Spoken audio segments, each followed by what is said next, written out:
নমস্কার বন্ধুরা, সাধন সাথী চ্যানেলে তোমাদের স্বাগতম। যাই হোক, এখন সকাল সকালে সেজে কোথায় যাচ্ছি তা গিন্নিকে বললাম না তুমি কাপড় পরো না, তুমি চুড়িদার পরেই চলো।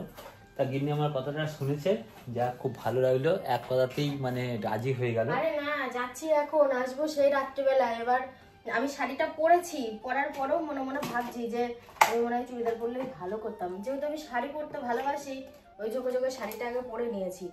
দিয়ে আমি দেখছি না, সেই আসবো, অনেকটা রাত হবে, কষ্ট হবে, ওই জন্য আরো 7-5 ভেবে এই চুড়িদারটাই পরে নিই। ইস বাবা, করিস না, তাড়াতাড়ি সময় এমনি ট্রেনের টাইম হয়ে যাচ্ছে।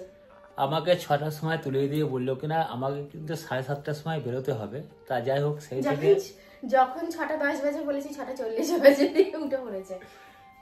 তা কি হয়েছে, ওর কিন্তু সাজগোজ হয়নি, মানে আর আমি দেখো রেডি হয়ে আবার পাড়া থেকে ঘুরে চলে আসলাম। তা দেখি কখন বেরোয়, আর 7:15 বেজে গেছে।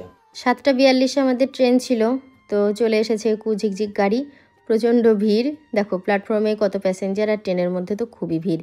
বিশেষ করে দেখেছি সকালের গাড়িগুলোয় খুবই ভিড় হয়। তবে বিষ্ণুপ্রিয়া থেকে ব্যান্ডেল গিয়েছি পুরো দাঁড়িয়ে, ব্যান্ডেল থেকে নৈহাটি গিয়েছি, এই যে একটু বসার জায়গা পেলাম। আবার নৈহাটি থেকে যে গিয়েছি তারপরেও সেই দাঁড়িয়ে। ট্রেনের পাশ দিয়ে যে দুধারের দৃশ্য, সেটা কিন্তু দেখতে খুব ভালো লাগে, যদিও আজকে সেই সুযোগ আমার হয়নি। তো একটা স্টেশনে ট্রেন দাঁড়িয়েছিল, তো দেখলাম একটা ভাঙা ভাঙা ট্রেন রয়েছে, ওই জন্য একটু মানে দেখালাম, আমি দেখছিলাম তাই তোমাদেরকে একটু দেখালাম। তো এখন চলে এসেছি আমি বিধাননগর স্টেশনে। প্ল্যাটফর্ম থেকে বেরিয়ে এখন রোডের দিকে যাব। তো বিষয়টা হচ্ছে, আমি না সঠিক মনে করতে পারছি না, তোমরা যদি জেনে থাকো আমাকে কমেন্ট করো তো। বিধাননগর স্টেশনে অনেক আগের একটা মুভি, জিতের মুভি, সাথী না সঙ্গী, এই দুটোর মধ্যে যে কোনো একটা হবে। তোমরা যদি জেনে থাকো আমাকে একটু কমেন্টে জানিও। হ্যাঁ, ওই শুটিং হয়েছিল বিধাননগর স্টেশনে। তো দেখো এখন চলে যাচ্ছি অটো ধরার জন্য। তো আমরা যেখানে যাব এখান থেকেও বেশ খানিকটা দূরত্ব। তো আমি আমার কর্তাকে বলেছিলাম যে তুমি খাওয়া দাওয়া করো, বললো না এখনও তো ঠিকঠাকভাবে 12টাও বাজেনি, এখনই খাবো, তার থেকে তোমার কাজটা হয়ে যাক, তারপরে বেরিয়ে একবারে খেয়ে তারপরে বাড়ি যাব। কার্তিক মাস পড়ে গেছে, কে বলবে বলো, গরম গরম আবহাওয়া তো আছেই, আর রাস্তায় বেরোলে যেন আরও বেশি জল পিপাসা পায়, কেমন কেমন লাগে শরীর, আজকে যেমনটা আমার হয়েছে। এসে তো বলছে এবার যেন খুব শান্তি, সত্যি খুব শান্তি, বিশ্বাস করো। অনেকক্ষণ দাঁড়িয়ে থাকার পর যদি একটু বসা হয় খুবই ভালো লাগে। আর আমি আমার হাঁটু দুটো কেন দেখাচ্ছি জানো, এমনি আমার ডান হাঁটুতে ব্যথা, বয়সজনিত ব্যথা মনে হয় আমার শুরু হয়ে গেছে। তো ওকে বলছে আমার হাঁটু দুটো আজকে আর নেই। দেখো আসতে গিয়ে কষ্ট হয়েছে, সেটা তোমাদেরকে বারবার বলেই যাচ্ছি। বলতে বলতে আমারই মনে হচ্ছে যেন একটা কথা বারবার বলে আমি একঘেয়ে করে ফেলেছি। তো তোমাদের তো মনে হতেই পারে। তো বিষয়টা কি বলো তো, আমার সাথে না যেই দিনটা যেমনভাবে কাটে আমি তেমনভাবেই তোমাদেরকে শেয়ার করি। এই যেমন ধরো 2 দিন আগে, হ্যাঁ ঠিক 2 দিন আগেই একটা ভিডিও তোমাদেরকে শেয়ার করেছিলাম, যেখানে সোহিনী হসপিটালে ভর্তি ছিল, ওর শরীরটা একটু খারাপ হয়েছিল, টুকিটাকি খাবার খায়, সেই কারণেই একটু প্রবলেম হয়েছিল। হতেই পারে, মানুষ থাকলে, মানুষের শরীর থাকলে অবশ্যই খারাপ হবে, তো এটা প্রত্যেকের ক্ষেত্রে হয়। তো তোমরা কেউ কেউ সেটা নিয়েও বলেছো যে এটা নিয়ে নাটক করছি আমরা। তো আমি জানি না তারা কি মানসিকতা নিয়ে থাকো, একটা বাচ্চা মেয়ের শরীর খারাপ করেছে সেটা নাটক। আরে আমার দিনটা তো ওইভাবেই কেটেছে, যদি শুরু থেকেই সব কিছু ওই নাটক করে করব, তাহলে ও যখন হসপিটালে রাত দুপুরে ভর্তি হয়েছে তাহলে তখনই আমি ক্যামেরাটা অন করে ফেলতে পারতাম, কিন্তু সেটা না। আমি পরদিন সকাল থেকেই ব্লগ শুরু করেছি। দেখো আমি রয়েছি, সকালে যাচ্ছি হসপিটালে, অনেকটা টাইম পুরো একটা বেলা কাটিয়ে এসেছি, তাহলে আমি ব্লগে কি শেয়ার করব? মিথ্যে কথা বলবো বাড়িতে ছিলাম নাকি, সেটা হয় বলো? তো তোমরা যে যাই মনে করো, আমার যেই দিনটা যেমন কাটবে, তাতে হাসি খুশি দুঃখ আনন্দ যাই হোক না কেন, আমি কিন্তু তোমাদেরকে শেয়ার করব। সেটা তোমাদের মানে তোমরা যে যেরকম খুশিভাবে নিতে পারো, আমার কোনো ব্যাপার না। হয়তো তোমাদের এই কথা শুনে কারোর মনে হতে পারে, ঠিক তাদেরই মনে হবে যারা এই ধরনের মন্তব্য করে। তো মনে হতেই পারে সাথীকে তো কমেন্ট করলে, এই সমস্ত কথা বললে গায়ে খুব ছ্যাঁকা লাগে। তো বিষয়টা হচ্ছে, গায়ে ছ্যাঁকা লাগার মতো কোনো ব্যাপার না। তোমরা আমার ভালোটাকে ভালো, মন্দটাকে মন্দ অবশ্যই বলবে, এই কথা আমি একবার ছেড়ে 100 বার বলি। ছিলাম ঘরের মধ্যে বসে, কিন্তু আমার একটা দোষ খুব খারাপ, কারণ আমি যদি এক জায়গায় চুপচাপ বসে থাকি না, আমার পা হাতটা ফুলে যায়।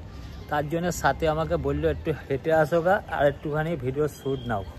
যাই হোক, আমার 1 কাজে 2 কাজই হচ্ছে, আমার হাঁটাও হচ্ছে, তোমাদের সাথে গল্প করাও হচ্ছে।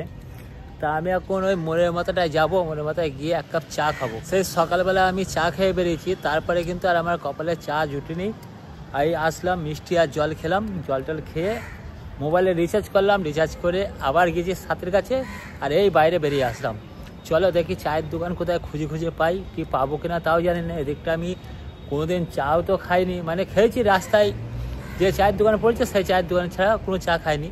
এর নির্দিষ্ট কোথায় চায়ের দোকান আছে এটা আমি জানি না। চলো এখন যাওয়া যাক, দেখি চায়ের দোকান পাওয়া যায় কিনা। ফোন নিয়েছো তো? ফোন নিয়েছি, সব নিয়েছি যা যা নেবার।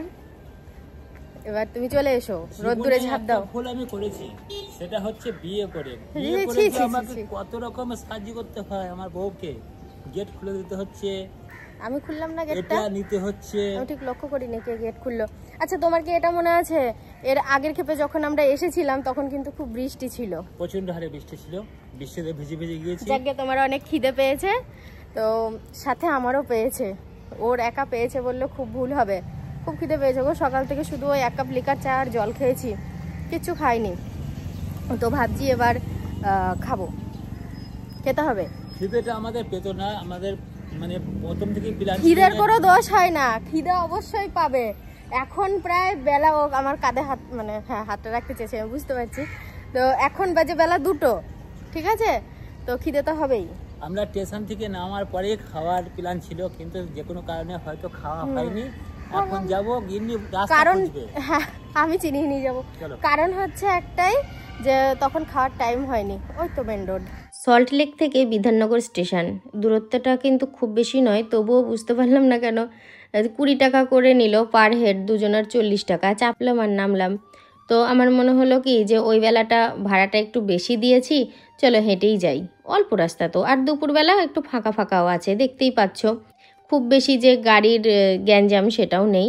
তো ওই জন্য কর্তা গিন্নি গল্প করতে করতে হেঁটে হেঁটে গেলাম। আর হেঁটে গিয়েছি বলে সব থেকে বেশি ভালো লেগেছে, আমার অনেক কাছের মানুষের সাথে দেখা হয়েছে, ছবি টবি তুলেছে। আমি যদি মানে স্কুটি করে যেতাম, সরি স্কুটি এখানে কোথায় পাবো, আমি যদি অটো করে যেতাম কিংবা আমার পার্সোনাল গাড়ি করে যেতাম তাহলে কিন্তু এই মানুষগুলোর সাথে আমার দেখা হতো না। তো ওর না হেঁটে হেঁটে খিদে লেগে গেছে, হোটেলে যাওয়ার আগেই বলছে চলো কলা কিনে খাই।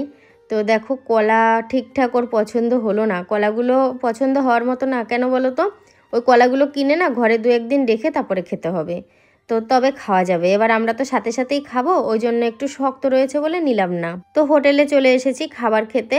তো আমার কর্তা আগেই বলছে খাসির মাংস দিয়ে খাবো। 2 পিস মাংস 145 টাকা করে নিয়েছে প্লেট, আর ওই ছোটো ছোটো জল নিয়েছি 2টো।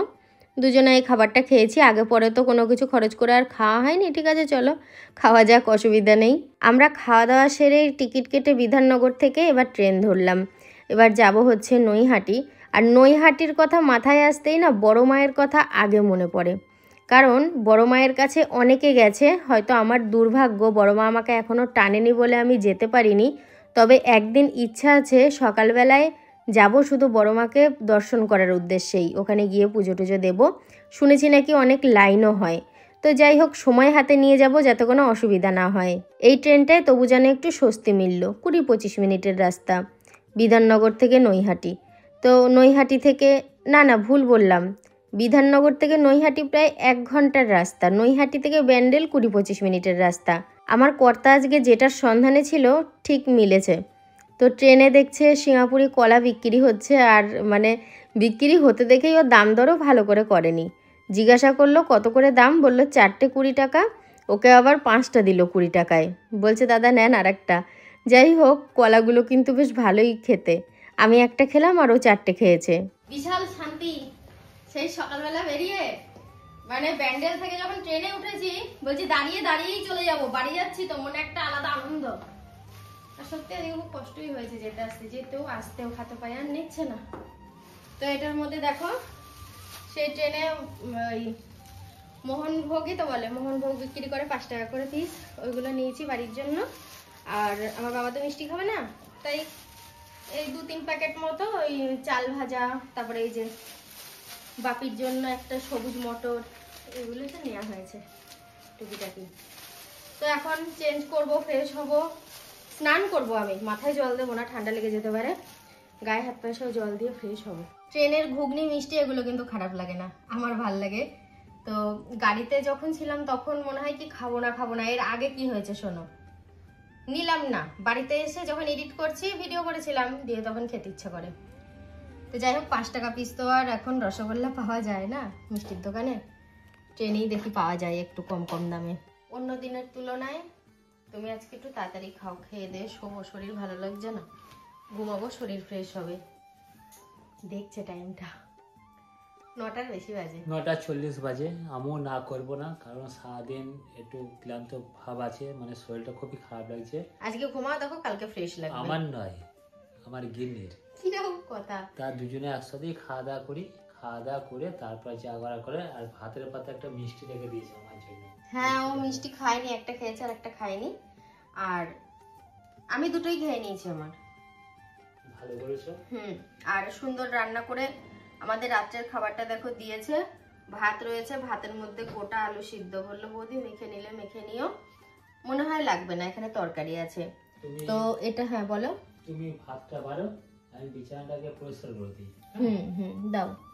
এটা হচ্ছে যতদূর সম্ভব পালং শাকের তরকারি আর ভেন্ডি চচ্চড়ি, আর এটা হচ্ছে চিকেন। তো বন্ধুরা খেয়ে দিয়ে ঘুমিয়ে যাবো, আজ আর কোনো কথা নয়, দেখা হচ্ছে আবার পরের ভিডিওতে। সবাইকে গুড নাইট, সবাইকে টাটা।